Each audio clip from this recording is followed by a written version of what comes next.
घुटना, कंधा या कमर, चाहे जैसा हो दर्द, डॉक्टर ऑर्थो आपको देता है दर्द से पूरी आजादी, एक भरपूर जिंदगी।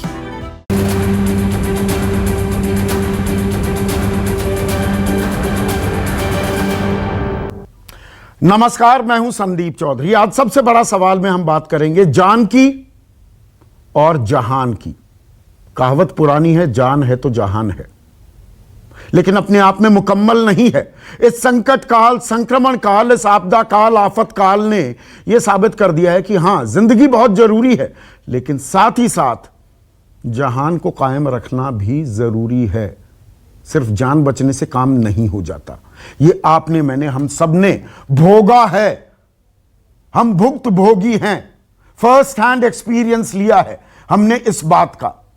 1.25 साल से ज्यादा हो गए। जिंदगी की जंग तो हम लड़ते रहे। बेड के लिए लड़े, ऑक्सीजन के लिए लड़े, वेंटिलेटर के लिए गुहार लगाई, कालाबाजारी भुगती दवाइयों की, सांसें अटकी रही, और अब टीके को लेकर, टीकाकरण को लेकर भी वेटिंग लिस्ट में है, कतारों में है। असमंजस फैला हुआ था। लेकिन यह सिक्के का एक ही पहलू है। इस पर बहुत चर्चाएं हुई हैं। पूरे देश की निगाहें इस पर रही। मीडिया, हम लोगों ने भी इस पर पूरी तवज्जो दी।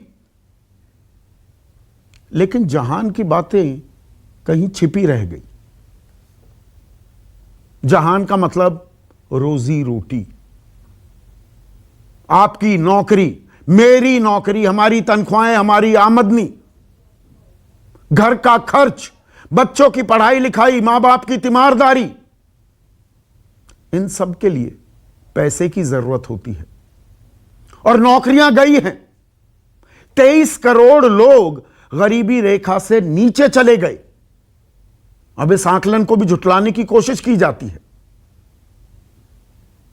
जनवरी से मई महीने तक 2 करोड़ 45 लाख लोगों का रोजगार गया है। यह CMIE का आंकड़ा है। 11.9% मई महीने की बेरोजगारी दर रही। यह 23-24% पर भी चली गई थी पिछले साल। लेकिन बेरोजगारी फिर से मुंह बाए खड़ी है। और बहुत से लोग तो बता भी नहीं पा रहे कि तनख्वाहें कट गई हैं, या वर्क फ्रॉम होम का बहाना बना देते हैं। दरअसल उनके पास नौकरी नहीं है। और दिहाड़ी मजदूरों की तो बात ही ना कीजिए। दिहाड़ी है ही नहीं। मनरेगा में मई महीने में 26% कम काम मिला पिछले साल मई के मुकाबले। ईयर ऑन ईयर बेसिस यह कंपैरिजन होता है। सर्विसेज सेक्टर की बात करें, वो गोता लगा रहा है। आज की तारीख में सबसे ज्यादा रोजगार सर्विसेज सेक्टर में मिलते हैं। उसके बाद कंस्ट्रक्शन, मैन्युफैक्चरिंग में। उसके लिए एक PMI डेटा होता है, परचेजिंग मैनेजर्स इंडेक्स। वो भी लगातार गोते खा रहा है। और सरकारी नौकरियां साल 2021 में 27% कम सरकारी भर्तियां हुई। केंद्र स्तर पर, राज्य स्तर पर 21% कम भर्तियां हुई है। लेकिन इस पर बात नहीं हो रही है। और आज इस पर मैं बात क्यों कर रहा हूं? पहले तो यह बात साफ है, हम जिंदगी की जो जंग लड़ रहे थे, हमारी जो सांसें अटकी हुई थी, अब कोरोना का संक्रमण, वो दबाव, वो फैलाव कम हो रहा है। यह अपने आप में अच्छी बात है, अच्छी खबर है। आज से अनलॉक की प्रक्रिया भी शुरू हो गई। लेकिन न्यूज 24 के माध्यम से, न्यूज 24 आप सभी से हाथ जोड़कर अपील कर रहा है, बदहवास घोड़ों की तरह ना हो जाइए, बेलगाम ना हो जाइए। आज भी अलग अलग जगह से जो तस्वीरें देखने को मिली वो भयावह हैं। मुंबई, दिल्ली में जो मेट्रो खुली तो खचाखच भरी चल रही है। बाजारों में फिर से भीड़ आ गई है। केंद्र सरकार हो, जानकार हो, डॉक्टर्स हो, अभी तीसरी लहर की आशंका से कोई इनकार नहीं कर रहा है। भूल कर भी दिसंबर, जनवरी, फरवरी की भूल ना कीजिए। जरूरी हो तभी बाहर निकलिए। 2 गज की दूरी, मास्क है जरूरी, यह मूल मंत्र है। इसका जाप करते रहिए। लेकिन मैं थोड़ा विषयांतर हो गया था, यह अपील करनी जरूरी थी। सुरक्षा कवच टीका है और हमने 16 जनवरी को टीकाकरण शुरू कर दिया था। यह स्वास्थ्य कर्मियों के लिए था, डॉक्टर्स के लिए था, नर्सेस के लिए था। उसके बाद जो अग्रिम मोर्चे पर तैनात कर्मचारी थे, 2 फरवरी से उनके लिए भी टीकाकरण शुरू हुआ। 1 मार्च से 60 साल की उम्र से ऊपर वालों के लिए टीका शुरू हुआ। 1 मार्च से 45 साल से ऊपर की उम्र के जो गंभीर बीमारियों से ग्रस्त थे, यानी कि कोमोर्बिडिटीज थी, जिनके high BP, fatty liver, kidney की प्रॉब्लम, उनको भी टीके लगाए गए। 1 अप्रैल से 45 साल से ऊपर सभी को टीका, और 1 मई से 18 साल की उम्र वाले यानी कि बालिगों को भी टीका लगना शुरू हो गया। लेकिन यहीं से एक पेंच आया और टीके की तादाद में कमी थी। यह बात जग जाहिर है। अब हम 216 करोड़ टीकों के उपलब्ध होने का दावा ठोक रहे हैं। अगस्त से दिसंबर तक वो आ जाएंगे, लेकिन ये यूनिवर्सल जो वैक्सीनेशन हो रही है, इसमें बहुत कमियां देखने को भी मिली। राज्य और केंद्र सरकारों में जंग छिड़ गई, युद्ध था। कोरोना के खिलाफ आपसी युद्ध शुरू हो गया कि हमें टीके नहीं मिल रहे हैं। फिर उस पर पैसे को लेकर फ्री टीकाकरण की जो पॉलिसी थी 1 मई से पहले तक की, उसे तिलांजलि दी गई। राज्य को अपना इंतजाम करना था। कुछ राज्य फ्री में दे रहे थे, कुछ नहीं दे रहे थे। जो 50% राज्यों को जानी थी, उनमें से 25% निजी अस्पतालों को, बाकी 50% केंद्र सरकार के पास।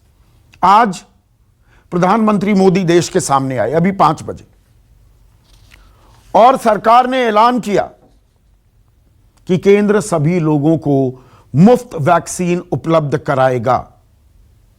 18 साल से ऊपर की उम्र के जितने भी लोग हैं, उसका खर्च केंद्र उठाएगा। 21 जून से इस अभियान की शुरुआत की जाएगी। वैक्सीन उत्पादन का 75% अब केंद्र खरीदेगा। इसी में से राज्यों को भी दिया जाएगा, 25% निजी अस्पतालों के पास जाएगा, और जितने में वो खरीदी करेंगे उसके ऊपर 150 रुपए का सर्विस चार्ज ही लगा पाएंगे। लेकिन सवाल यह है, इतना रायता फिर फैलाने की जरूरत क्या थी? कि आलम यह था कि 2 जून को देश की सर्वोच्च अदालत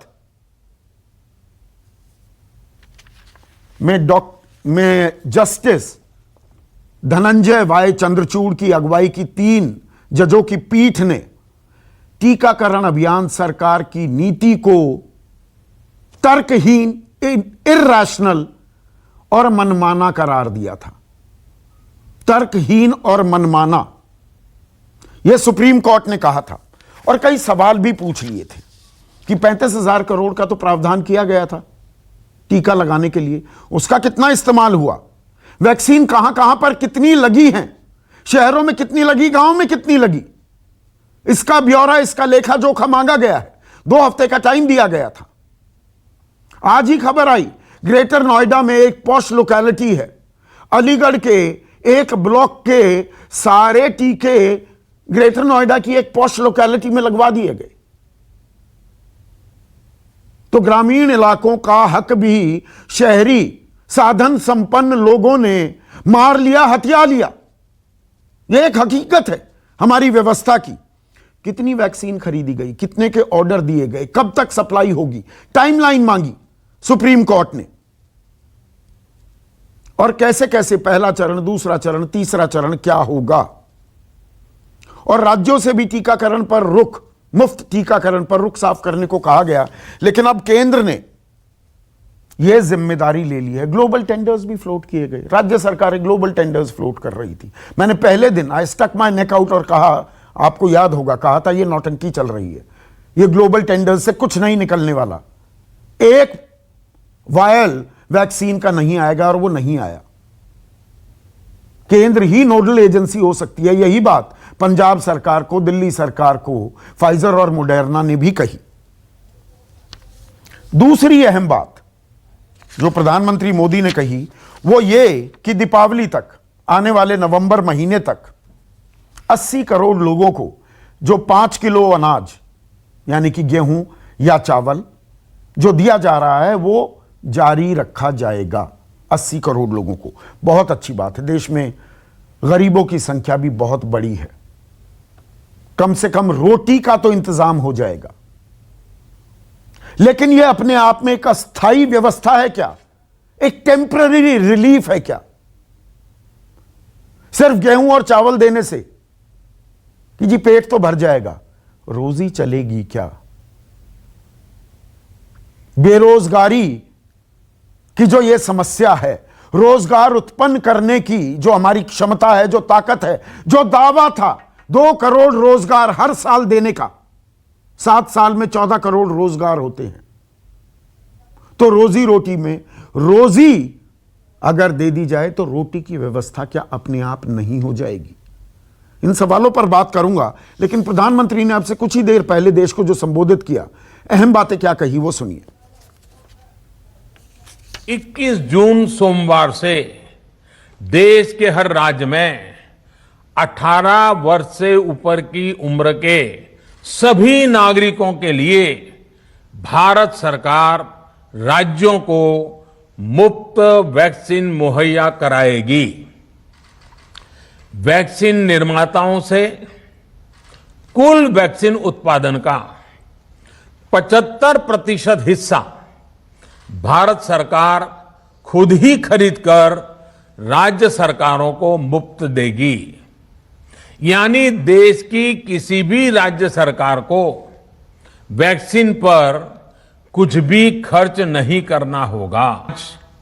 सरकार ने फैसला लिया है कि प्रधानमंत्री गरीब कल्याण अन्न योजना को अब दीपावली तक आगे बढ़ाया जाएगा।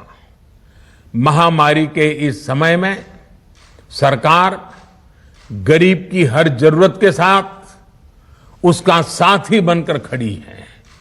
यानी नवंबर तक 80 करोड़ से अधिक देशवासियों को हर महीने तय मात्रा में मुफ्त अनाज उपलब्ध होगा।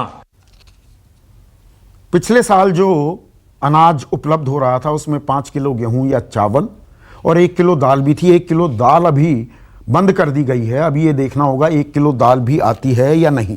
लेकिन कांग्रेस ने निशाना साधा है सरकार पर। इस कदम का स्वागत तो किया है, लेकिन साथ ही साथ कहा है कि सिर्फ अन्न देने से काम नहीं चलने वाला है। कांग्रेस के मुख्य प्रवक्ता रणदीप सुरजेवाला ने कहा कि साथ ही साथ डायरेक्ट कैश भी जेब में पैसा देना होगा। और वैक्सीन पर 6 महीने में 3 बार सरकार ने नीति बदल दी है। सुप्रीम कोर्ट ने फटकार लगाई, उसी के चलते यह नीति अब बदली गई है। 6,000 रुपए हर गरीब के खाते में भी ट्रांसफर करे सरकार। सुनिए रणदीप सुरजेवाला ने क्या पलटवार किया। एक घबराए हुए प्रधानमंत्री और लड़खड़ाई हुई सरकार ने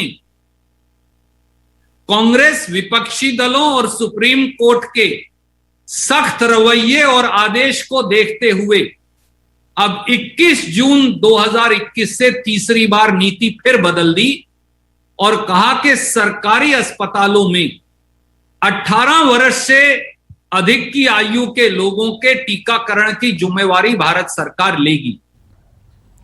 ऐसे में आज का सबसे बड़ा सवाल, वैक्सीन पर देर आयद दुरुस्त आयद, और रोटी का तो इंतजाम हो गया, रोजी का कब? बेरोजगारी पर हम बिल्कुल बात नहीं कर रहे हैं, बहुत कम चर्चा हो रही है। यह घर घर की समस्या है। चर्चा में मेरे साथ बीजेपी की राष्ट्रीय प्रवक्ता, लोकसभा सांसद हैं, आईएएस रह चुकी हैं, वरिष्ठ नौकरशाह थी राजनीति में आने से पहले, अपराजिता सारंगी। कांग्रेस की राष्ट्रीय प्रवक्ता डॉक्टर रागिनी नायक मेरे साथ हैं, पीएचडी की है तो डॉक्टर हैं, एक असल के डॉक्टर, मतलब जो प्रैक्टिसिंग डॉक्टर हैं वो डॉक्टर सुनील सिंह राष्ट्रीय प्रवक्ता हैं, जनता दल यूनाइटेड के अहम घटक है, मोदी सरकार की साझा सरकार चला रहे हैं बिहार में। समाजवादी पार्टी के राष्ट्रीय प्रवक्ता घनश्याम तिवारी, प्यार से इन्हें मैं जीएसटी भी कहता हूं, और अभय दुबे जाने माने राजनीतिक विश्लेषक मेरे साथ हैं। तो 6 महीने में 3 बार वैक्सीन नीति बदल दी, देर आयत दुरुस्त आयत कहा जाए। अपराजिता सारंगी, सुप्रीम कोर्ट का दबाव, विपक्ष भी ताल ठोक रहा है, हमारे दबाव में अब यह नीति बदलनी पड़ी, अब सही राह पर आई सरकार। आप सबको मेरा नमस्कार। आज आदरणीय प्रधानमंत्री जी के भाषण के बाद मुझे लगता है सारे प्रश्नों का अंत हो गया, सारी आशंकाओं का अंत हो गया। क्या विपक्ष और क्या अन्य लोग, सब लोग निरुत्तर हो गए हैं। निरुत्तर हो गए या दरअसल सवाल वाजिब थे कि नीति बदलनी पड़ी? रक्षा में नहीं अपराजिता, विपक्ष निरुत्तर हो गया, सुप्रीम कोर्ट भी संतुष्ट हो गया, या दरअसल सवाल ये जायज थे कि आपको नीति बदलनी पड़ी? मैं आपको बता दूं, हाँ। आप सबने आदरणीय प्रधानमंत्री जी को सुना। ऐसा नहीं है कि सुप्रीम कोर्ट ने कुछ कहा और हमने किया। सुप्रीम कोर्ट सर्वोच्च न्यायालय है और हम अपने एफिडेविट के साथ उनके पास जा रहे हैं। जून 30 को नेक्स्ट डेट है जब हम अपने एफिडेविट के साथ वहां जाएंगे, सारे तथ्यों को रखेंगे, सारे प्रश्नों का उत्तर हम देंगे। लेकिन मैं आपको बता दूं, जो आज आदरणीय प्रधानमंत्री जी ने घोषणा की, इसके पीछे क्या कारण था, इसे समझना बहुत जरूरी है। सारे मुख्यमंत्रियों ने, मैं अधिकांश मुख्यमंत्री को कहने दीजिए, मुझे लगता है सारे मुख्यमंत्री कहना सही नहीं होगा, अधिकांश मुख्यमंत्रियों ने गुजारिश की थी कि उन्हें ओपन मार्केट से वैक्सीन खरीदने का परमिशन मिले, की अनुमति मिले। और दूसरा उन्होंने कहा था कि उन्हें जो मैन्युफैक्चरर्स हैं उनके साथ नेगोशिएशन की भी छूट दी जाए। मैं उड़ीसा राज्य से हूं, उड़ीसा राज्य के मुख्यमंत्री ने तो लिख के भी दिया था और अन्य राज्यों के मुख्यमंत्री ने भी गुजारिश की थी। सबकी बातों को सुनने के बाद मैं आपको बता दूं, केंद्र सरकार ने यह निर्णय लिया कि यह संघीय ढांचा है, जैसा मुख्यमंत्री चाहते हैं वैसा किया जाए। इसके ऐसा हो रहा है देश में? संघीय ढांचा इतना मजबूत है अपराजिता, संघीय ढांचा इतना मजबूत है, जैसे मुख्यमंत्री चाहते हैं वैसे ही अपने राज्य को चला रहे हैं। हर तरह के विरोध और समर्थन का स्वागत करते हैं और सारे सुझावों को सम्मान देते हैं। 3 बार मुख्यमंत्रियों के साथ आदरणीय प्रधानमंत्री जी की चर्चाएं हुई हैं, आप जानते हैं इस बात को। हाँ। और उसके बाद जो जो निर्णय लिए गए हैं, हम उस निर्णय की तालिका भी आपके समक्ष रख सकते हैं। नहीं मैं 4 उदाहरण देता हूं। एक मिनट अपराजिता, मैं 4 उदाहरण देता हूं। जो ये बातचीत हो रही है ना, एक बातचीत हुई हेमंत सोरेन के साथ, झारखंड के मुख्यमंत्री के साथ। वो कहते हैं कि प्रधानमंत्री ने मन की बात तो की, काम की बात नहीं हुई। ये मैं कोट अनकोट बता रहा हूं, जो सार्वजनिक हुए बयान। उद्धव ठाकरे महाराष्ट्र के मुख्यमंत्री, वो बात करना चाह रहे थे प्रधानमंत्री से। कहा गया कि अभी पश्चिम बंगाल दौरे पर हैं, उस वक्त चुनाव का दौर चल रहा था, कि बाद में आकर बात करेंगे। उद्धव ठाकरे ने सार्वजनिक मंच पर आकर कहा मेरे से बातचीत ही नहीं हुई। उसके बाद पश्चिम बंगाल में जो हो रहा है, और आप ही की तरह एक वरिष्ठ आईएएस जिनको 3 महीने की एक्सटेंशन दी गई थी, अब उन्हें इस्तीफा देने की जरूरत पड़ गई। दिल्ली में क्या हो रहा है घर घर राशन बांटने को लेकर। तो संघीय ढांचा इतना मजबूत है या मुख्यमंत्रियों की इतनी चलती है, यह मेरे लिए एक नई जानकारी थी आज के लिए। आप हमें बताएं, हमारे प्रधानमंत्री जी ने मुख्यमंत्रियों से बातचीत की है या नहीं? 3 बार बातचीत हुई है या नहीं? तीनों मीटिंग के प्रोसीडिंग पूरे देश के समक्ष है। आपने पढ़ा है, हमने पढ़ा है, सारे देश ने पढ़ा है। सारे सुझावों को सम्मान दिया जाता है। और मैं बता दूं, जैसा कि आपने कहा, मैं नौकरशाह से 24 साल तक जुड़ी हुई थी। जब भी कोई सुझाव आता है उसकी समीक्षा की जाती है और जो सही सुझाव है उसे हम सम्मान देते हैं। देखिए, विपक्ष का काम है कहना, कुछ तो विपक्ष कहेगा, विपक्ष का काम है कहना। जहां तक आपने जिन मुख्यमंत्रियों के बारे में बातचीत की, मैं आप सबको कहना चाहती हूं कि कल की बात है, कल एक रिपोर्ट आया है, ये हस्तगत हुआ है। जनवरी, फरवरी, मार्च में 9 राज्यों में जो वैक्सीन दिया गया था उसका यूटिलाइजेशन ही नहीं हुआ था। बहुत कम मात्रा में यूटिलाइजेशन हुआ था, जिसमें झारखंड भी है, छत्तीसगढ़ भी है, पंजाब भी है, महाराष्ट्र भी है। जनवरी फरवरी मार्च की मैं बात कर रही हूँ। वैसे जनवरी फरवरी मार्च का एक और आंकड़ा है अपराजिता, मार्च तक बल्कि अप्रैल तक का मैं आपको बता दूं, 6 करोड़ 60 लाख वैक्सीन तो हमने एक्सपोर्ट कर दी थी और 6 करोड़ 40 लाख लगाई थी, 6 करोड़ 40 लाख लगाई थी, 6 करोड़ 60 लाख, और मार्च तक ये 6 करोड़ 60 लाख जो बाहर भेजी थी वो आंकड़ा था 6 करोड़ 40 लाख का। हम बाहर ज्यादा भेज रहे थे, अपने देश में कहां इंतजाम था? देखिए, सारे राज्यों के पास, इन 9 राज्यों के पास जितने भी वैक्सीन थे, कहीं 50% का प्रयोग हुआ था, कहीं 60% का प्रयोग हुआ था, जिसमें ये झारखंड भी था।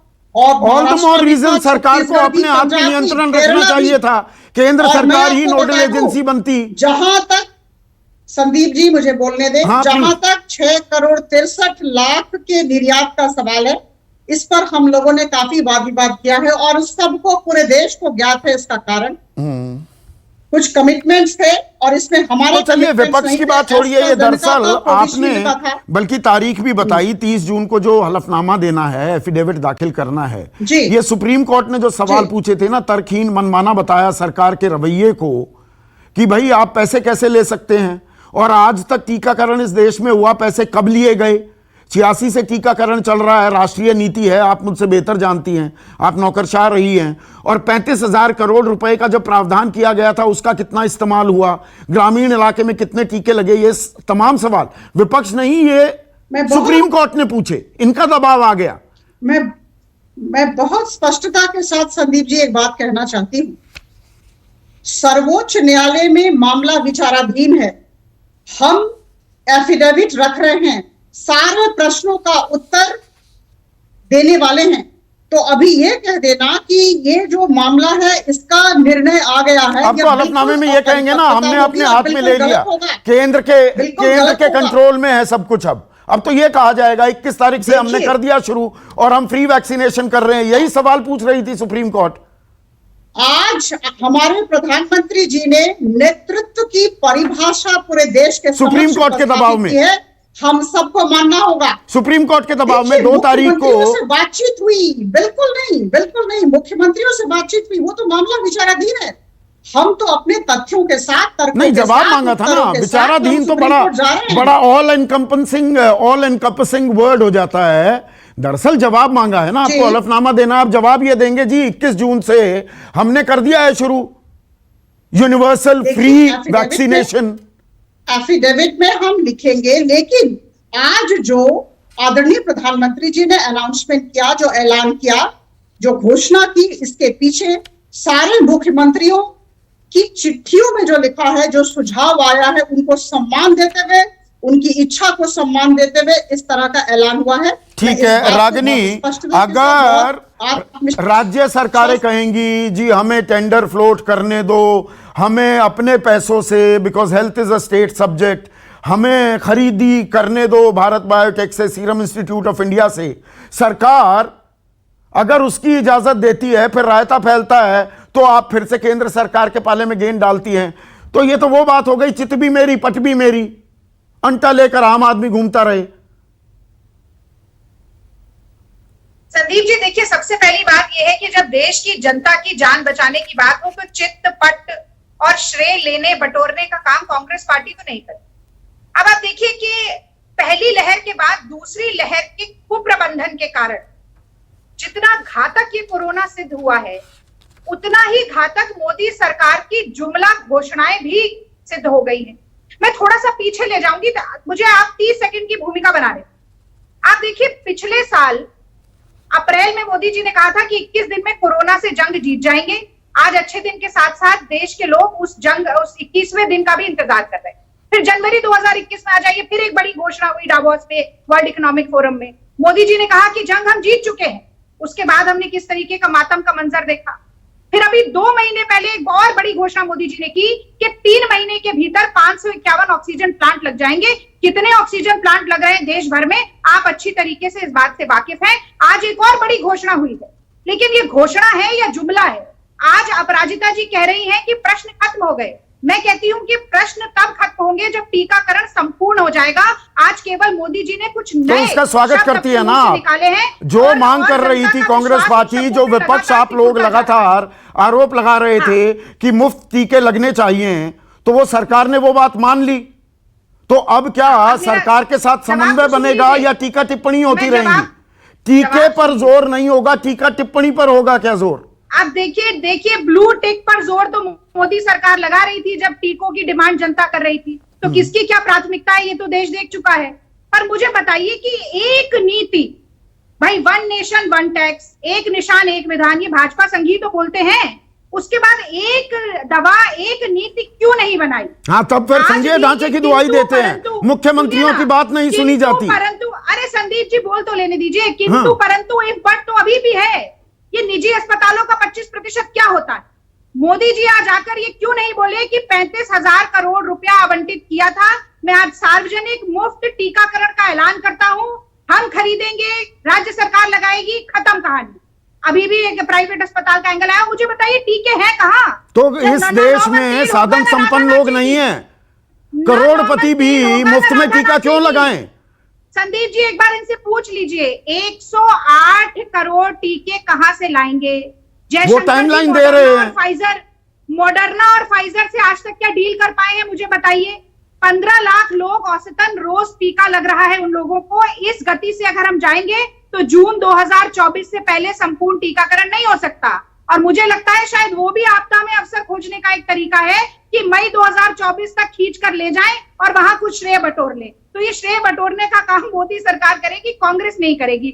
थोड़ा सा नहीं, तो जो आपके सवाल थे भाई, सवाल आपने उठाए, क्या आपके मुख्यमंत्रियों ने नहीं कहा कि हमें खुद खरीदी करने दो, हम भारत बायोटेक से, सीरम इंस्टीट्यूट ऑफ इंडिया से हम खरीद लेंगे?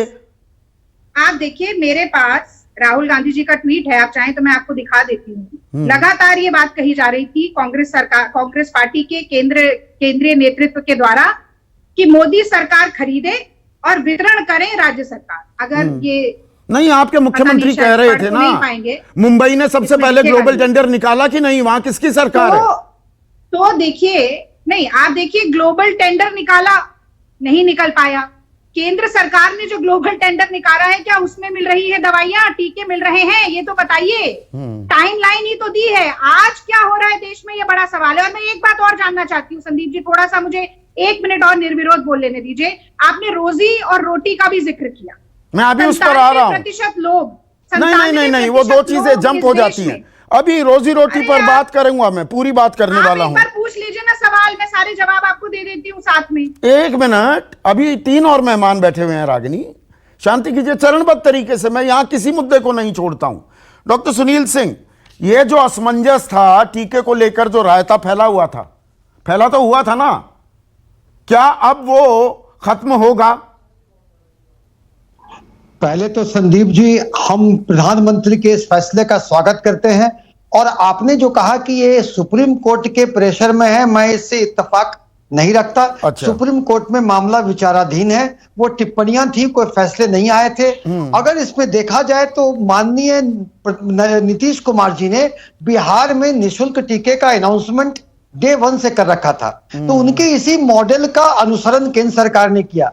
पहले भी देखा गया है कि नीतीश कुमार जी के अनेक लोक कल्याणकारी काम को सेंट्रल गवर्नमेंट ने अपनाया है, और अच्छी चीजों को नीचे से सबसे ऊपर है बिहार, नीचे से सबसे ऊपर विकास के मापदंडों में बिहार मॉडल की दुआई मत दीजिए। अभी सुनिए ना, मैं उस पर पूरी 1 घंटे की चर्चा किसी दिन जरूर करूंगा आपके साथ। आप तो विषयांतर कर रहे हैं संदीप जी। नहीं, विषयांतर नहीं, आप बिहार मॉडल की बात करने लगे, विकास के तमाम मानकों में सबसे नीचे आ गया है बिहार। बात करें, अरे विकास पे मत बात करिए। मैंने कहा कि टीकाकरण पर माननीय नीतीश कुमार जी के निःशुल्क टीकाकरण करने का फैसला का केंद्र सरकार ने अनुसरण किया, क्योंकि एक अच्छा फैसला था।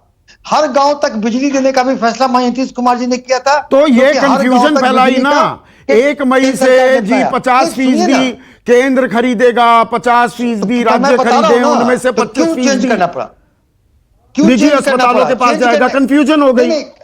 नहीं, सुनिए ना, 1 सेकंड मौका दीजिए तो, कुछ सेकंड का। आप 11.5 सेकंड दीजिए, आप समझे, आप सुनिए।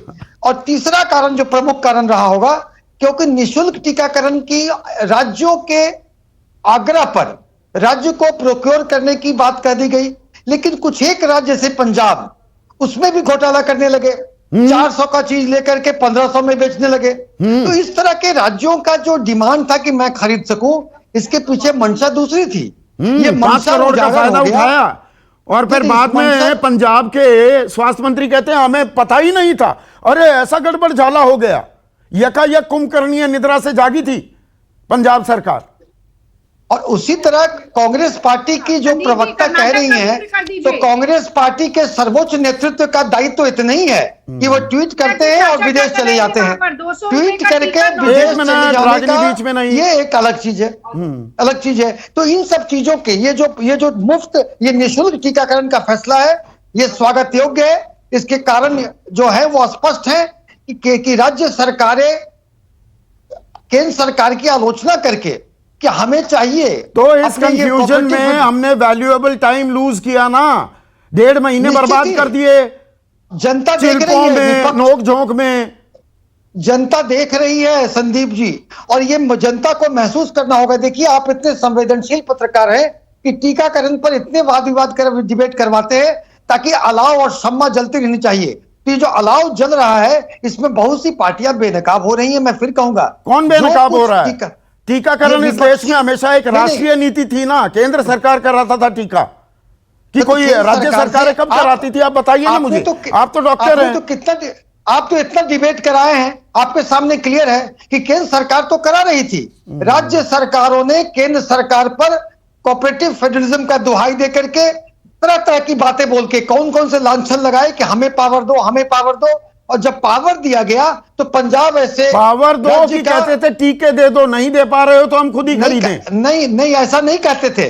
कहते थे नहीं, यही तो कहते थे। और क्या कह रहे थे? नहीं, मैं क्यों नहीं खरीदूंगा, मैं डायरेक्ट खरीदूंगा। क्योंकि केंद्र नहीं दे रहा था मुकम्मल मात्रा में टीके। आपने टीके आते थे 2 दिन में खत्म हो जाते थे। नहीं, टीकाकरण पॉलिसी केंद्र सरकार क्यों तय करे, राज्य सरकारें तय करेंगी। तरह तरह की बातें की गई। मैं अभी भी घनश्याम तिवारी, राज्य सरकारें आड़े आ रही थी, राज्य सरकारें कह रही थी हम सीधा खरीदेंगे। या दरअसल खेल ये हो रहा था कि टीके की कमी थी, राज्यों को नहीं मिल पा रहा था जितना वो मांग रहे थे, तो वो बोले हमें ही दे दो जिम्मेदारी। और इसी कंफ्यूजन में हमने क्या 1.5 महीना जाया कर दिया। ऐसी महामारी में एक एक दिन, एक एक घंटा में कहूं, एक एक मिनट कीमती होती है। संदीप जी, अगर नरेंद्र मोदी जी की आलोचना होती है कि उनका भाषण ही उनका शासन है, तो आज ये पुनः साबित होता है कि उनका भाषण ही उनका शासन है, कोई नीति नहीं है। बिहार के चुनाव में सबसे पहले टीकाकरण की बात आई जब इन्होंने कहा, भारतीय जनता पार्टी ने अपने मैनिफेस्टो में कहा कि सबको मुफ्त में वैक्सीन देंगे। बाद में कहा कि केंद्र सरकार नहीं देगी, राज्य सरकार देगी। और आज भी जो बिहार की सरकार के प्रवक्ता हैं, उनको अपनी इस भाषण की नीति के बारे में जानकारी नहीं है, उसके बारे में कहना नहीं चाहते। इसी तरीके से बंगाल के चुनाव में आप राजनीतिक मंच पे एक बात कहते हैं, जब वैक्सीन की बात आई, सुप्रीम कोर्ट की लाइन ऑफ क्वेश्चनिंग क्या है? वो कहता है कि पिछले 6 महीने तक आप क्या कर रहे थे, अचानक से मार्च तक आप सोए रहते हैं, 1 मई को आप बहुत धूमधाम से दुनिया की सबसे बड़ी टीकाकरण अभियान लॉन्च करते हैं और वैक्सीन से नहीं है। 18 से 44 साल के सुप्रीम कोर्ट कहता है कि आपकी केंद्र की वैक्सीन की नीति आर्बिट्ररी है। जब सुप्रीम कोर्ट सरकार से पूछ रहा है कि आपने 35 करोड़ रुपए कहां खर्च कर किए हैं, उसका क्या लेखा जोखा है? या अगर प्रकाश जावड़ेकर जी कहते हैं कि 1 दिसंबर तक या दिसंबर के अंत तक सभी की वैक्सीन हो जाएगी, तो उनकी इस बात में क्या वजह है? वो केंद्र सरकार के मंत्री हैं, जब सरकार की वैक्सीन नीति ही बदलने वाली थी। आज मोदी जी ने सरकार की वैक्सीन नीति को बदल दिया। ऐसे में प्रकाश जावड़ेकर जी जो प्रेस कॉन्फ्रेंस करके कह रहे थे कि दिसंबर के अंत तक सबको वैक्सीन लग जाएगी, वो किस आधार पर कह रहे थे? देश एक सुर में बोलना चाहिए ना, अलग अलग आवाजें आएंगी, रस्साकशी होगी, संघीय ढांचे पर दबाव आएगा। अकेले केंद्र सरकार लड़ लेगी क्या कोरोना से? राज्य सरकारें क्या उनका समर्थन दे रही है, सहयोग कर रही है, समन्वय चल रहा है ये, या नॉन कोऑपरेशन मूवमेंट चल रही है? रस्साकसी की 2 बातें कहूंगा। एक तो रस्साकसी का आलम यह है भारतीय जनता पार्टी में कि आदित्यनाथ जी ने भारतीय जनता पार्टी की जो ट्विटर हैंडल है उत्तर प्रदेश का, उससे मोदी जी को, अमित शाह जी को, जेपी नड्डा जी को गायब कर दिया। वहां तो रस्साकशी इनके अपने राज्य में ऐसी रस्साकशी चल रही है कि पता नहीं कि मुख्यमंत्री आदित्यनाथ है या कोई और होने वाला है, और आपसी लड़ाई चल रही है। उनकी कोरोना से कोई लड़ाई नहीं है, पहले आपसी लड़ाई है। बंगाल में जो रस्साकशी हुई सबने देखा। ये आलम ऐसा था कि कुछ दिन पहले केरल के मुख्यमंत्री ने 11 राज्यों के मुख्यमंत्रियों के साथ चिट्ठी लिखी थी वैक्सीन पॉलिसी के रूप में। जब 10 राज्य अलग अलग ग्लोबल टेंडर कर रहे हैं और किसी को भी वैक्सीन नहीं मिल पा रही है, तो देश की खिल्ली उड़ाई जाती है। 22 करोड़ लोगों को टीका लगा है ना, एक डोज तो लगी है, 5 करोड़ से ऊपर 2 डोज लग चुकी है ना। हमारे देश का साइज भी अकाउंट फॉर करना पड़ेगा कि नहीं करना पड़ेगा? बिल्कुल कीजिए, लेकिन अगर आज के समय में इतने इस पैंडेमिक को 450 दिन से अधिक हो चुके हैं, ऐसे समय में अगर सरकार के पास डिस्ट्रिक्ट बाय डिस्ट्रिक्ट प्लान नहीं है, सबको पता था कि इस पैंडेमिक से अंतिम लड़ाई वैक्सीन के रूप में लड़ी जाएगी, अगर डिस्ट्रिक्ट बाय डिस्ट्रिक्ट प्लान नहीं है और आज भी प्रतिदिन मुख्यमंत्री और प्रधानमंत्री आपस में लड़े, आज भी प्रधानमंत्री ने उसी लड़ाई की बात की। उन्होंने कहा कि मुझे मुख्यमंत्रियों ने गुमराह कर दिया था, इसलिए मैंने ये नीति बदल दी थी और अब मैं पुनः रास्ते पे आ गया हूं, इसलिए नई नीति लागू कर रहा हूं और मुख्यमंत्री को भी सही रास्ता दिखाई देने लगा। प्रधानमंत्री स्वयं कंफ्यूज्ड है या फिर उस पद्धति पे चलते हैं कि मेरा भाषण ही मेरा शासन है, और इसके चलते देश को इस पैंडेमिक के समय में जोखिम उठाना पड़ रहा है। अब ये कंफ्यूजन खत्म होगा, आखिरकार विराम लगेगा, टीका लगे, कमी है, टाइमलाइन सरकार दे रही है, दावे कर रही है 216 करोड़ आ जाएंगे टीके, और हम तो यही चाहेंगे कि आए और सबको टीका लग जाए। पर जो कंफ्यूजन था नीति को लेकर, क्या वो कंफ्यूजन दूर हो गया है आपकी निगाह में? अब संदीप जी, सवाल खत्म हुए नहीं है, बल्कि सवाल और बढ़ गए।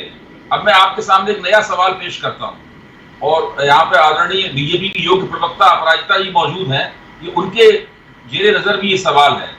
निजी उदाहरण से मैं दूंगा, मैंने 40 दिन पहले वैक्सीन लगवाई थी, पहली खुराक ली थी, मैंने वो खुराक 250 रुपए में खरीदी थी। 40 दिन बाद जब मेरी पत्नी उसी जगह से वैक्सीन लगवाने के लिए गई, तो उन्हें वो वैक्सीन 1100 रुपए में मिली। प्राइवेट हॉस्पिटल में प्राइस डिफरेंशियल जो है, ये प्राइस डिफरेंशियल जो है, इसका जिम्मेदार कौन है? क्या इसका जिम्मेदार राज्य सरकारें हैं? और ये मैं कल की बात बता रहा हूं, कल की। इसकी जिम्मेदार क्या राज्य सरकारें हैं, या इसकी जिम्मेदार केंद्र की गलत और लगातार बदलती हुई नीति है? दूसरे, अभी तक स्वयं प्रधानमंत्री ने अपने संबोधन में यह कहा है कि पिछले 5 महीने में, 16 जनवरी से अभी तक केवल 23 करोड़ लोगों को वैक्सीन की खुराकें मिली है। भारत में अगर 130 करोड़ की आबादी हम मान लें भारत की, तो इसका इस रफ्तार से हमें 2.5 साल अभी और लगेंगे पूरे भारत का वैक्सीनेशन करने के लिए। यह जिम्मेदारी किसकी होगी? प्रधानमंत्री ने इसके बारे में कोई सफाई क्यों नहीं दी? प्रधानमंत्री ने यह क्यों नहीं कहा कि 16 जनवरी को जब टीकाकरण शुरू हुआ था, जो बातें उन्होंने आज कही हैं, उनमें से कई बातें उन्हें उसी वक्त कहनी चाहिए थी। मैं तभी से वैक्सीन की दाम नीति के ऊपर बहस कर रहा हूं, टीवी चैनलों पर, अखबारों में लेख लिखकर। मेरा शुरू से मानना था कि सरकार को सबको मुफ्त वैक्सीन देनी चाहिए। सरकार ने शुरुआत में यह घोषणा क्यों नहीं की?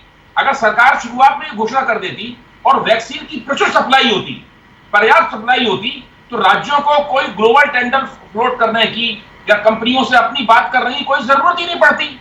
ये सारी दिक्कत, इसमें राज्य भी फंस गए, ये केंद्र सरकार की तैयार की गढ़ी गई दिक्कत है, और अब उसके ऊपर लीपापोती की जा रही है। नहीं, समन्वय की तो कमी है ही ना, समन्वय की तो कमी है। और ये जो मुफ्त टीकाकरण है, एक चीज, अबे दुबे, अच्छा किया आपने प्राइवेट अस्पताल में लगवाया। एक मिनट, एक बात सुनिए, देखिए, नहीं, मैं एक टिप्पणी चाहूंगा आपकी, क्योंकि आपका भी तजुर्बा असीम है।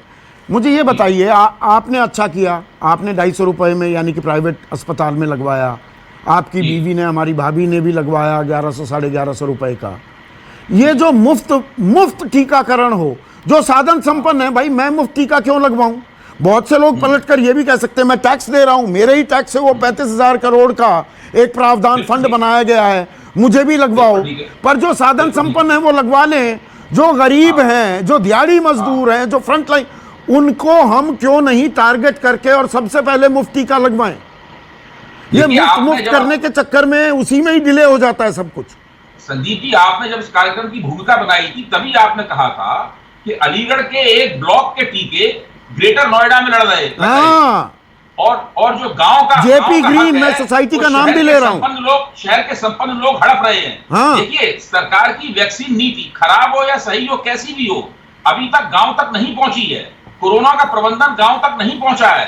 गांव में कितने लोग मरे हैं, इसके बारे में किसी को कुछ नहीं पता है। ये जो आंकड़े मौत के दिए जा रहे हैं, ये प्रबंधित आंकड़े हैं, ये मैनेज डेटा है। ये मैं लगातार ये बात कह रहा हूं अबे, और इसी से जुड़ा है रोजी रोटी का सवाल। अब प्रधानमंत्री कहते हैं 80 करोड़ जो गरीब हैं, पहली बात तो ये अपने आप में एक बहुत ही शॉकिंग आंकड़ा है, इस पर भी हम मुकम्मल चर्चा नहीं करते हैं। क्या इस देश में दरअसल 135 करोड़ के देश में, अपराजिता आपका भी कमेंट चाहूंगा इसके बाद, पहले अभय दुबे, 80 करोड़ लोग उस सूरत हाल में हैं कि उनको 5 किलो गेहूं या 5 किलो चावल चाहिए जिंदा रहने के लिए। यह हमारी हालत है। हम 5 ट्रिलियन इकोनॉमी और विश्व गुरु बनने की बात करते हैं, हम इसकी ताली बजा देते हैं कि 80 करोड़ लोगों को हम 5 किलो अनाज दे रहे हैं। हमारी हालत यह है, इस पर चर्चा नहीं करते, इसको ग्लॉस ओवर कर देते हैं हम। संदीप जी, स्थिति है, जिस चीज को हम लोग विकास नीति कहते हैं वो विकास नीति नहीं है, वो सब्सिडी नीति है। जिस चीज को कहा जाता है कि सरकार की डेवलपमेंट, नहीं, मैं सब्सिडी भी नहीं कहूंगा, मैं कहूंगा सबसिस्टेंस नीति है। क्या 80 करोड़ लोग 5 किलो अनाज के बिना जिंदा नहीं रह पाएंगे देश में? न्यूनतम सब्सिडी, उसके पीछे फंडा है, उसके पीछे एक बाकायदा एक थीसिस है कि जब लोगों की आमदनी खत्म हो जाएगी या खत्म होने की तरफ होगी और ना कोई उम्मीद नहीं होगी, तब उनके अगर खाते में 500 रुपए पहुंचेंगे तो वो सरकार के कृतज्ञ हो जाएंगे। तो रोटी से ही काम चलेगा, रोजी चाहिए ना। बड़ा सवाल तो ये है अभय दुबे की रोजी चाहिए, नौकरी चाहिए। 23 करोड़ लोग गरीबी रेखा से नीचे चले गए। रोजी देना, सरकार की जो नीतियां हैं उन्होंने सरकार के हाथों को ऐसा बना दिया है कि वो रोजी देना चाहे तब भी रोजी नहीं दे सकती। सरकार लोगों की आमदनी बढ़ाने में असमर्थ है। आमदनी तब बढ़ती है, बढ़ती है जब अर्थव्यवस्था का चक्र घूमता है। देखिए, आप रोटी दे रहे हैं, अन्न दे रहे हैं, बहुत अच्छा कर रहे हैं, लेकिन देश में 80 करोड़ लोग ऐसे हैं उसके बिना उनका काम नहीं चलेगा। यानी कि उनके पास रोटी के भी वांदे हैं, बंबईया शब्द इस्तेमाल कर रहा हूं, और रोजी तो है ही नहीं। अगर मैं यह आकलन करूं, गलत कर रहा हूं क्या? केंद्र सरकार के लिए जान और जहान दोनों महत्वपूर्ण है। मैं आपको बताना चाहूंगी कि अभी जानें बचानी थी और इसलिए हम सुरक्षा कवच की बात कर रहे हैं। आप मुझे थोड़ा समय देंगे? आज के दिन देश में 2 तरह के लोग हैं, एक साधक है, दूसरे बाधक हैं। केंद्र सरकार सबको साथ लेकर दिन रात काम कर रही है। हम चाहते हैं दिसंबर 31 तक 94 करोड़ लोग जो हैं उन्हें 2 टीके लग जाएं। नहीं, मैं अब रोजी की बात कर रहा हूं। कर रहे हैं, मैं आ रही हूं, और बाधाएं उपस्थित कर रहे हैं। विरोध करना इसलिए विरोध कर रहे हैं। जहां तक रही रोजी की बात, मैं आपको कह दूं कि आपको याद होगा कि विगत आर्थिक वर्ष का जो अंतिम क्वार्टर था, जनवरी, फरवरी, मार्च 2020, ये जो समय था, मुझे याद पड़ता है कि उस समय 1.3% से हमारा जीडीपी का ग्रोथ हुआ, हमारा जीडीपी विकसित हुआ। क्यों? क्योंकि उस समय सारी दुकानें खुल गई थी, बाजार हाट खुल गए थे और बिजनेस शुरू हो गया था। इसके बाद ऐसा हुआ कि एस्टिमेशन किया गया था, अनुमान लगाया गया था कि ये जो पहला क्वार्टर होगा हमारा, जनवरी, फरवरी, अप्रैल, मई, जून वाला क्वार्टर जो होगा, करीबन 21-22 वाला, 21-22 आर्थिक वर्ष का जो प्रथम क्वार्टर होगा, इसमें 8% कम हमारा जीडीपी ग्रोथ होगा, -1%। लेकिन यह -7.3% हुआ। वो इसलिए हुआ क्योंकि पूरे साल का बता रही हैं, लॉकडाउन हो गए, माइक्रो कंटेनमेंट मेजर्स हो गए। मैं जीडीपी के आंकड़े में दिलचस्पी नहीं है, सरकार के पास बेरोजगारी का आंकड़ा है। अपराजिता जी, मैं आपको बता दूं, आत्मनिर्भर भारत पैकेज 20 लाख करोड़ का सरकार ने दिया था, लेकिन जब कार्यान्वयन हो रहा था उस समय दूसरी लहर। रोजगार कितने लोगों को दिया? आपने वादा किया था 2 करोड़ रोजगार हर साल का, 14 करोड़ रोजगार होने चाहिए। जरूर दिया जाएगा। इस साल जनवरी से मई तक 2 करोड़ 45 लाख नौकरियां चली गई है। सारी दुकानें बंद, सारे बाजार बंद, जानें बचानी है। देखिए, जहान और जान में तो नौकरी जाती रहे, और सबको लगता है कि जान ज्यादा जरूरी है, लेकिन जहान पर भी हमारा फोकस है। आत्मनिर्भर भारत पैकेज का जो 20 लाख करोड़ की जो सारी योजनाएं, सरकार के पास बेरोजगारी का आंकड़ा है, कार्यान्वित की जा रही है और की जाएंगी। और मुझे लगता है कि जिस तरह से इकोनॉमी में चढ़ाव आया था पिछले क्वार्टर में, वो फिर से जब सारी दुकानें खुल जाएंगी, बाजार मनरेगा में मई महीने में, पिछले साल भी कोरोना था, मई में 26% कम काम मिला है। ये आंकड़े आप जानती हैं, मुझसे बेहतर जानती है, मैं गलत आंकड़े कोट नहीं करता हूं कभी भी। मैं जानती हूं, मैंने मनरेगा का कार्यान्वयन 5 साल संभाला, इसीलिए मैं कह रहा हूं 26% कम काम मिला इस साल मई में। पिछले साल के मुकाबले। दूसरी लहर भयानक थी।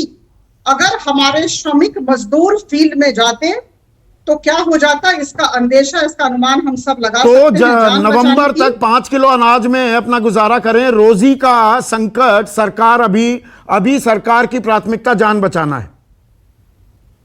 मैं आपको कह दूं कि देखिए, अब धीरे धीरे लॉकडाउन खुलना शुरू हो गया है, माइक्रो कंटेनमेंट जोन्स खुल रहे हैं, अर्थव्यवस्था खुल रही है, और ये जो आत्मनिर्भर भारत पैकेज है, इसके सारे स्कीम्स का अच्छा कार्यान्वयन। आत्मनिर्भर भारत या आत्मनिर्भर परिवार हो रहे हैं रागिनी नायक?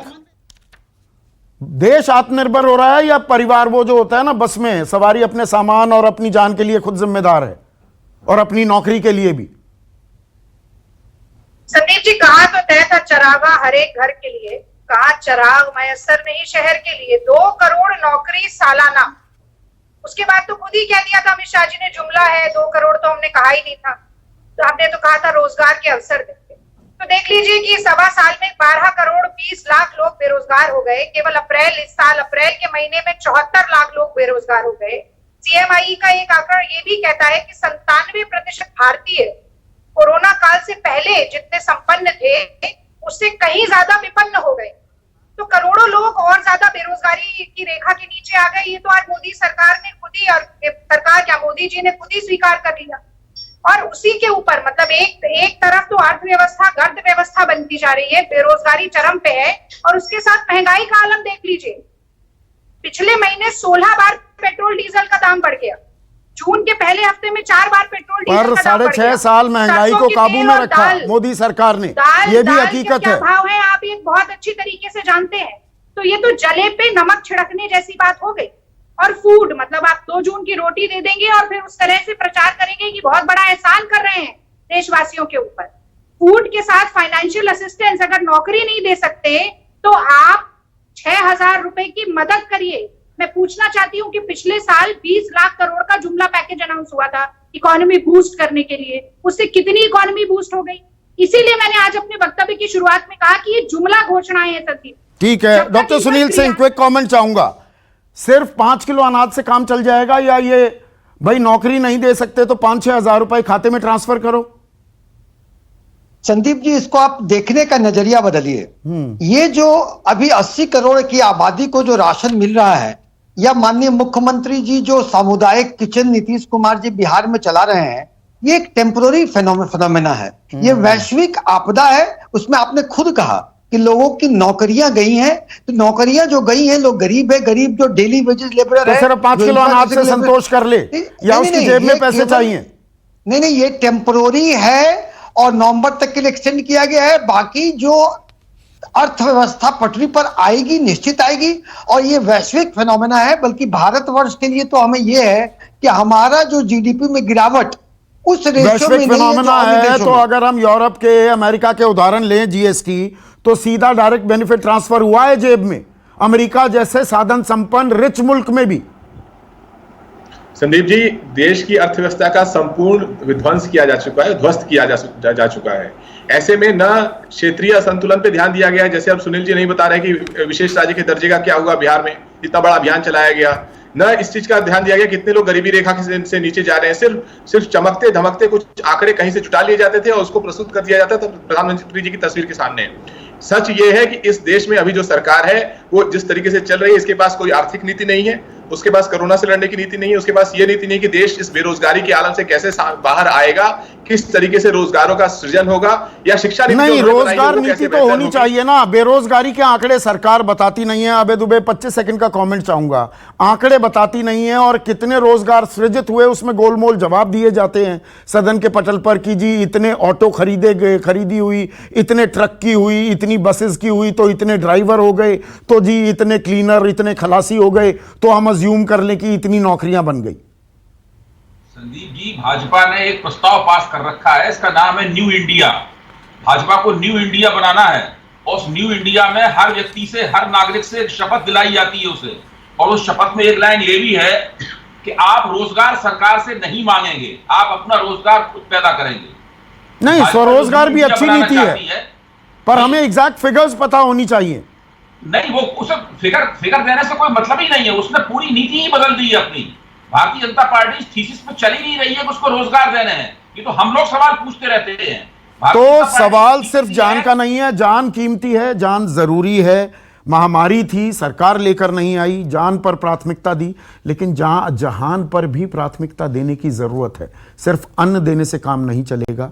स्वावलंबी हैं भारतीय, ठीक है, आप रोटी दे रहे हैं, दाने आ रहे हैं घर में, लेकिन रोजी होगी तो दाने अपने आप में भी आ जाएंगे। ये भी हमारी प्राथमिकता होनी चाहिए। नमस्कार। खास जड़ी बूटियों से बना पेट सफा आयुर्वेदिक चूर्ण आज ही ले आएं। पेट सफा पहली रात से ही असर दिखाता है और इसकी आदत भी नहीं पड़ती। पेट सफा, हर रोग दफा।